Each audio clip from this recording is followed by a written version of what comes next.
Hey, everybody, and welcome to another episode of the Sell More Book Show, episode 523. I'm Brian. I know, right? It's a lot. It's 10 years. We've been here. Awesome. We've been here. I'm Brian Cohen from Author Ad School and the 5-Day Challenge, joined by Lee Savino of the Millionaire Author Mastermind, a very successful romance author. And for those of you watching the video, she's wearing a cool podcast hat. This is my podcast hat, and I'm so excited to be here. Woo! We're excited you're here. I have loved, I was telling your good friend, Renee Rose, that I was asking Inez Johnson, like, look, I need more co-hosts. Who are cool people? And she pointed me to Renee, and she pointed me to you. And I've loved following your group. People are always talking about, their mindset and trying to get past some of their blocks between them and success. You're a very successful romance author. You write the sexy stuff. And it's kind of a fun dichotomy, right? Because you do a lot of help for authors too. Yeah, well, it started because I was having babies and I didn't go anywhere. I was kind of stuck home. I wanted to be home with my babies, but I love talking to authors. Yeah. It's the best. Yeah. So I started the Millionaire Author Mastermind on Facebook because I started talking about the money I was earning, and some people were like grouchy. I said, well, if I have a group where we talk about being an author and we talk about money and you know what you're getting into, that's what the group is. Yeah. I really like that. And I like that you're clear about that when people come into the group, because it is not a place to bash people for money, because one, if we're talking like manifesting and mindset, not exactly a good thing to be doing because it will impact yourself. But two, just to like have a safe place. You need a safe place to be able to talk money, because that's something I think authors are just totally scared to do. Yeah, there's a mentality of starving artist, right? Yes. And I don't want to be a sellout. And at the same time, I make money giving value to the world. Yeah. And just recognizing that, and all the fears and challenges and old beliefs that you learn from your parents, all the crap that comes up, we just lay it all out there. Yeah. Yeah. And that's really great. And, we'll tap into some of your awesome wisdom here throughout this episode. But I appreciate you being here. I think this is going to be a fun show. It's going to be awesome. And I love selling more books. So let's dig in. Good. Awesome. So I wanted to remind people, 5-Day Author Ad Profit Challenge is on. It starts today. AuthorsAdvertise.com. Ad School is back open. So adschool2024.com. Go check that out. Year-round support. Lots of good things. Last week we had a question, or 2 weeks ago we had a question. I think this was proposed by Renee, who you've written wonderful books with. How do you get into the zone? I'll ask you this in a sec, Lee, so you get thinking about it. Betty R. Black said, I have a playlist of focus music, but it always starts with Britney's. I'm not going to say the full title. I'll say Work which is not what it is, not Britney's song, but that's awesome. Amy Martinson, author, said, I'm one of those who needs to have a certain level of order to be able to sit down and write. So clean the kitchen, make the bed, tidy up the front room, pour a big glass of Diet Pepsi and get to work. Very cool. And then Amber James said, a strong cup of coffee or big glass of wine. Been there. Lee, how do you get in the zone? Have to agree. So I keep my mornings free and clear as much as I can. So I have a nice big block of space. And I have to agree with what they just said. Coffee or caffeine in a playlist. Yeah. What is your appropriate for podcast playlist song, if you have one? Well, I have them by book series. Oh, nice. And I also have 2 generic playlists. One is those angsty scenes, Mm-hmm. the Mm-hmm. breakup, the relationship moments, and they're very sad, like "Don't leave me" type songs. And the other is really fun. It actually could double as a workout playlist because it's all like "Running Up That Hill" by Kate Bush Yes. and a lot of John Wick, like action fighter, like I intense metal songs that get my blood pumping. So I was love it. writing to those, and I'm really excited because the werewolves were all like sad, about to go into battle and saying goodbye to each other, and that was the angst. And then they're in the battle, and that's the fight scene. And then Nice. they will win the day, and then it'll be another playlist that is all very, not safe for work songs. Yeah.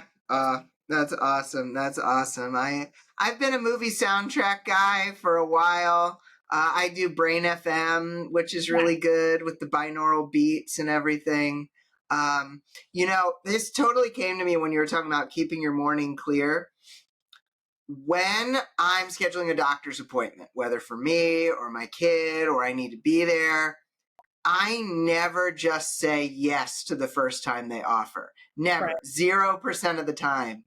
And when I hear authors that are like, well, I usually write at this time, but I have a doctor's appointment, I never say yes to the first time. Because if they offer a time that is during one of my sacred times, I say no, because that is more important, and they'll have another appointment. It'll take 2 months to get in there anyway. Why does it can't it be 2 months and 3 days and be at a better time? Agree. Absolutely. Yeah. So that just came to me. So we've got a top story. Lee, are you ready for the top story? I'm ready. Awesome. So today it's a fabled successor to Goodreads. A new draft-to-digital integration may help indies connect with more readers, according to a D2D press release. Quote, Fable is an online bookstore and social reading app that powers tens of thousands of online book clubs, says D2D's Jim Azevedo. The company already has 25,000 book clubs, 650,000 active readers, and 200 influencer partners from BookTok, BookTube, Bookstagram, and more. Fable already lists 1 million plus titles from traditionally published authors, but with Draft to Digital's help, they'll now be carrying books from indie authors too. And coming soon, Fable is introducing merchandising features dedicated to spotlighting best-selling indie authors from D2D. Fable is like a Goodreads that's friendly to both readers and writers, says D2D's Mark Lefebvre in an exclusive interview with Sell More Book Show's devastatingly handsome news writer Roland Denzel. Quote, Fable takes loving and sharing reading to the next level. Engagement is a core aspect of Fable, and one of the reasons I'm thrilled to have my books not only listed there, but available for purchase, end quote. For more information about Fable, distributing your book, and participating in sponsored promotions, visit the link to D2D in our show notes. Lee, I'd never heard of Fable. It seems really, really interesting, though. What were your thoughts after hearing about this? So I just got the notification on Draft to Digital. Do you want to add all your books to Fable? Basically, you can click one button and do it. And I love that. I am wide with many of my series. And the idea behind wide is you are everywhere. You are in every place you can be. And if all of those places bring you in $1 or 10 cents, you'll take it, right? So I clicked yes. And now I'm really excited because I'm studying something called network effects, which is a startup culture sort of idea. There's a whole class on YouTube that I'm starting to get into, and it's all about how these communities are created. And I feel like community is the last frontier. Like that is what we have. People connecting with people, like what we're doing today with each other and everyone listening. And then what Fable is doing with these book clubs and these influencers, it's at the top of my list to look up the merchandising. I'm so glad they're open to indies. Yeah. I'm also amazed that they have so much going on without indies because we are such a powerhouse of creating community and offering value. And when it comes to updating, giving us a site that's better than Goodreads, I would have to say it's about dang time. Sometimes in Sell More Book Show, we're kind of scraping and scrounging to find news because there isn't always something that's happening. Right. This feels like a really meaty piece of news because here's my hypothetical, if the inroads for indies are clear, like that's the thing I want to see. And, like we've had announcements in the past, like with, library apps and everything. And then it's like, stonewall for indies. If draft to digital, D to D, can get it so that indies are actually featured on a regular basis, that they can actually make it in there. Because obviously they can be let in, but we can get into overdrive as well. And it's like, well, that doesn't always lead to anything. If this can lead to positive benefits to be a part of communities like these book clubs, as you mentioned, that will be really big news. And I'm hopeful. I'm hopeful. I am too. And again, it comes down to community. It was just on the brain yesterday because I was reading about network effects, which is where you don't just get a bunch of users. You get a bunch of users, but the users create value for each other. And then it's this explosive, beautiful, think of AT&T coming in, and the more people you could call using AT&T, the more they dominated as a company. So if Fable can do this, they would be dumb not to get the indies involved, especially indie romance authors and book talkers, because there is a need in the market for a great community where people can talk about books online, and it's an updated site. Yes. And so I have a lot of hope too. I'm going to go check it out. Yeah. So I've got a hot potato wisdom question for you, Lee. What do you think it would take for Fable to overtake Goodreads? I think it's as simple as embracing the indies, especially those of us who are like, hey, I have 70,000 people in a newsletter. I have several thousand people in a Facebook group. I want to make you my new hub where we have a book club. And then if they have these influencers already from Book Talk, the conversation's already started. We can join into that conversation. They have to embrace the indies.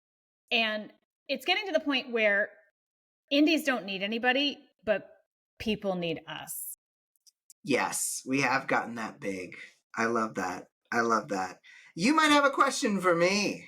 Yeah, mine is, what features would you like to see in a reader-focused platform?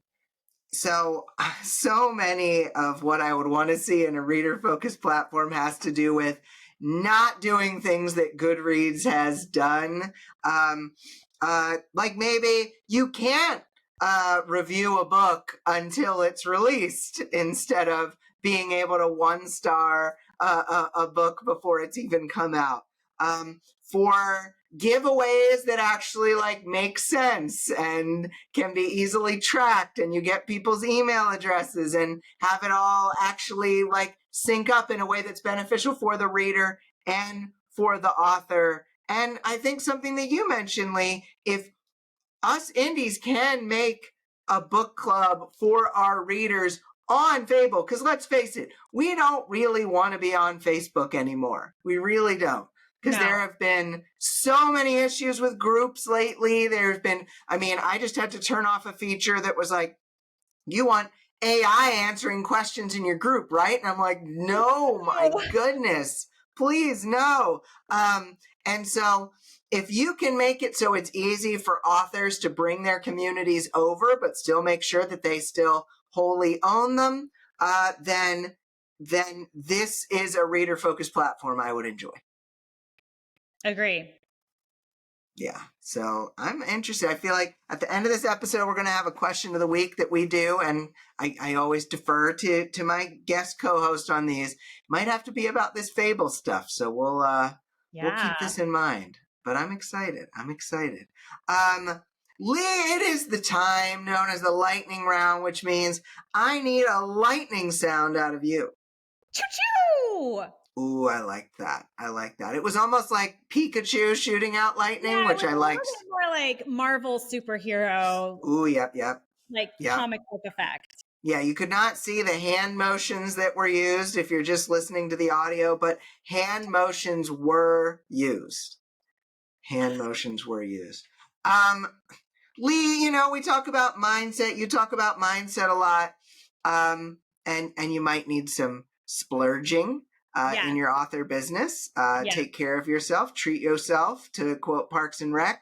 So what is something you splurged on but would have never bought if it wasn't tax deductible from your author business?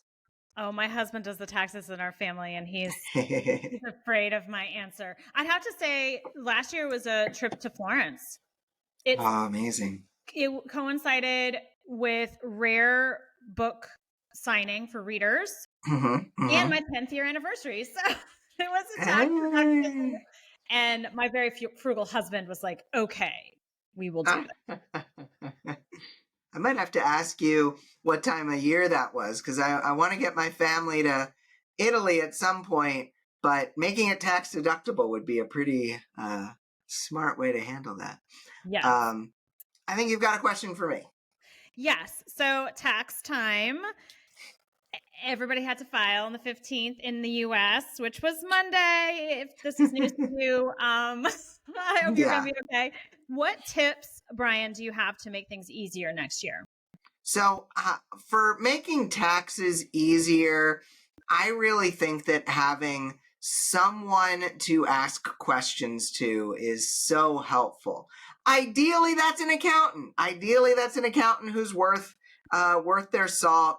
But I know that not everybody has budget for an accountant. And so if you don't have budget for an accountant, it can still be helpful to book a session with an accounting expert, even just a one-off. It'll cost less than getting them to do your full taxes, but they might be able to give you official advice that's not just, oh, I'm searching through the Facebook indie groups trying to find tax advice. No, finding it out from an accountant. Like this past year, my accountant, and this is not financial advice, but my accountant said, hey, you run your own business. You get your health insurance through your wife's, the company she works for, because you and your daughter are on that tax plan or on that health insurance plan, you can write off the health insurance in your business. And I was like, what?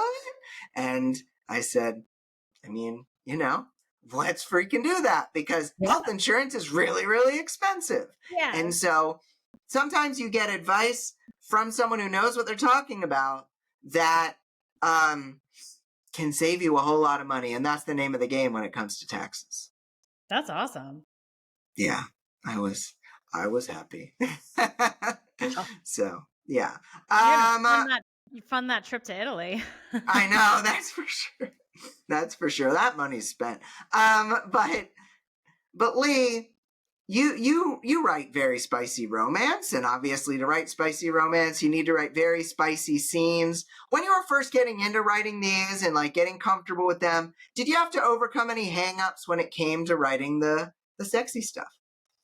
Yeah, I think the hangups are overcome when I was in my 20s and kind of left the traditional teachings of religion and started reading tons of erotic fiction. And once you read a lot, for me, it comes pouring out. And let's face it, these spicy scenes are just description and dialogue. And guess what? I also write fight scenes quickly too, because it's the same. It's body parts moving, description and dialogue. So I noticed that when I track my word count per hour would go way up for the spicy scenes and the fight scenes. Nice. So guess what type of scenes my books have a lot of. I love it. That's amazing. And that's great. I mean, you kind of like you're picking them apart and saying, well, what is this at its surface? Description and dialogue. And I think, you put the whammy on yourself when you think it's anything more. It doesn't have to be. No, not at all. Plus, we're all about getting into flow, right? Yeah. Get that playlist on, get the caffeine. That actually helps your ADHD sometimes. And you get into flow and you're describing what is he seeing, smelling, tasting, feeling, touching through the lens of what does he feel about it, right? And that gets you deep. Sometimes I just dictate that. Yeah. And then I have a wall of text that I can paste into Word and mess with, and there I go. I love that. That's awesome. Well, thank you. You've got a question for me. I do. Okay, so is it ever actually a good sign when you get more haters on your ads or your social media? Oh my goodness. It can be a good sign when you've got more haters, because that is actually a sign that you are reaching beyond your existing audience. You are going to inevitably find some people that aren't your people. Yeah. But in order to find more people who are your people, you have to expand. You have to connect with others. I love challenge time. I used to not. But when challenges came around, we've done this will be the 19th that we've done. And every quarter, and we're always trying to get 4,000 to 6,000 people registered. So we put out a lot of ads. And I love the little well, how much money have these people made and how much money have you made? And I'm like, oh, very clever. I don't say that, but it's like, I say I just have loved this opportunity to help so many authors make more money in their businesses. And I get to like respond and be like pure joy and happiness as I respond to these haters. But then if it's something like, grotesque or something, I can just delete it and it's gone. But you will find more haters. And in order to find more lovers, you need to get through those haters. Yeah. Lovers or fighters. It's all back to.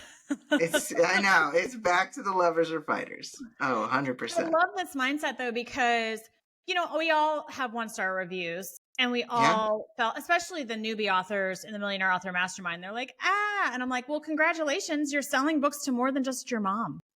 Yes. Yes. My first book was sold to my mother-in-law. So I do know the days when it was just moms. My dad gave my book a 3-star review. So. Dad, come on. That was before I was writing spicy. Now I'm like, don't you dare. Yeah, that's amazing. I love that. Lee, let's say we're talking about kind of those newbie authors and even folks who've been doing this for a few years. If you've tried all the things, but spun your wheels when it comes to sales, how do you think that those authors focusing on their mindset can help them? What a great question. This is it, because we all get stuck. I don't care if you're on book 1, never been published, or book 100. We all hit the block, the wall. For me, I was lucky enough to hit a wall for 7 years before I was able to get over it and publish my first book. And then I was so happy. And I realized 2 things. One is the most important thing is to love what I'm doing, love my books. So is this fun for you? Yeah. So you might be banging your head against the wall and you're like, well, I have to post on social media. No, you don't have to. You don't have to do anything. And if you want to write books and that's what you're here for, then write books, love your books. The other thing is look for the people who are doing the thing and just start to watch them. And what's cool is your brain will turn those people into your tribe. Now, you might find some people and be like, well, I don't like how they're doing it. So go look for other people. Find the people who are doing the thing in the way that you think would be fun to do. And the more you watch them, the more your brain will just be like, well, we're supposed to be like those people. That it's an evolutionary thing. You want to conform to the tribe. So if I want to become a runner, I'm going to join a run club. Yeah. And I will naturally, okay, what shoes do I buy? Okay, what outfits? Oh, she has a little thing for her phone and she has a playlist.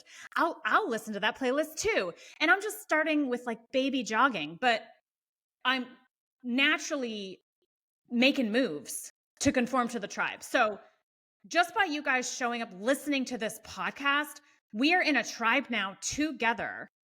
You are thinking about selling more books. And you're starting to notice, oh, what Lee said about the dictation app, that might be fun. Oh, Fable, that might be fun. Oh, Brian has an ads thing. And you know what? I have some time in my schedule and I have some money set aside. Let's do it. And you naturally will make the moves. It actually can happen really painlessly. And you're getting evolutionary biology to work with you versus against you. Yeah. Yeah. Because it can work against you. So it's always good to find a way to make it push you in the right direction. I love that, Lee. Great answer. We need a question of the week. I'm interested in Fable, but you come here with your own experience, your own having worked with lots of authors. We can ask about Fable, or we can ask whatever. What do you want to ask our listeners about today, Lee? Well, I guess under that umbrella, maybe it's Fable, but maybe it's something else. What is your favorite way to connect with readers? I love Because that. it is about connection and community. That is an awesome question. What is your favorite way to connect with readers? No changes needed. No edits. This is going straight from first draft to published. I love it. I want to know. So please, everyone answer. Yes, no, absolutely. Go answer at the Sell More Book Show After Party Facebook group or at sellmorebookshow.com. I hear sometimes our comment widget doesn't show up for everyone. So if for some reason it doesn't, go email us at contact@sellmorebookshow.com. We'll figure it out together. Yeah, connect with us. Yeah, connect with us. Connect with us.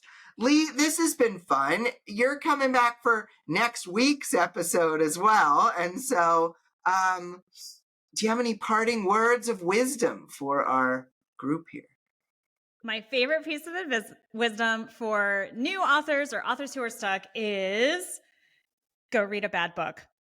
And bad is in the eye of the beholder. It could be one of my books.